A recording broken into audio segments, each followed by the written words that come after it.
Video 2.3, Setting Your Remote Team Up for Success.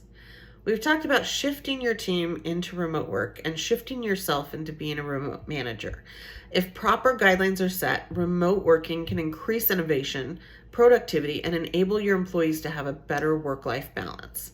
Remote working can increase engagement, reduce absence, increase retention, increase your savings as a business owner, and allow you to hire experts that might not want to relocate. Some of the things that you should consider with a remote team is a work from home stipend. Businesses sent their workers home at the start of the pandemic, and we're now in a phase where businesses and organizations are adopting broader and more flexible work from home policies for all workers. Are your employees expected to use their own equipment and supplies to get the job done? Do they need to dedicate space in their home? Are their utility bills going up? Thinking about allowing a work from home stipend for your team. Work from home stipends could be used to purchase office equipment, co-working pass, coffee, anything that makes their remote working locations more comfortable, productive, or successful. It can be a one-time stipend or ongoing. It could also be used to replace general perks that an on-site team has access to and a remote team does not. For example, food, health, and wellness.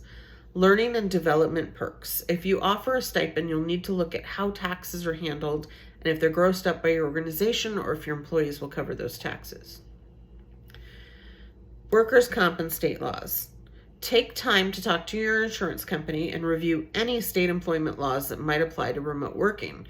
Workers' comp generally will cover workers for injuries and illness while an employee is completing a work task during work hours. So it's important that your employees keep a record for the hours that they're working and not working, especially if you are allowing flexible schedules and for them to set their own schedules. What happens if your employee decides to move out of state and work? Plan ahead for these adjustments. Safety meetings should cover topics related to home and safety, including ergonomics, slips, trips, and falls. Workplace wellness. Working from home means that your employees are now in charge of their own workplace wellness. Is there a way that you can promote wellness in the remote workspace? I've included a bonus article in this section's reading for 40 virtual employee wellness ideas for 2021. A few of my favorites include healthy living credits, a water drinking challenge, and healthy cooking clubs. Dress code for virtual client and team interactions. We can only assume that our teams know what is acceptable and what isn't when it comes to jumping on a Zoom call. One of the first screw-ups with this during the pandemic was an attorney that showed up for court in his bathrobe in Broward County. It's important that your client knows what is expected and that their definition of business formal and business casual meets your definition. If they aren't expected to be on camera, I wouldn't worry about what they're wearing, but if they are on camera, it would be a good idea to define a dress code and personal hygiene guidelines that will enable them to feel confident for the video call, yet comfortable enough to enjoy working from home. Make work from home fun. Encourage coffee dates with your team. Encourage them to use virtual coffee dates to network. Send pizza for lunch. Boost morale. Do what you can to keep everyone having fun. But remember that you are not responsible for other people's happiness. You could create a team of your employees that are designated as the fun board and that will come up with ideas to keep everyone engaged.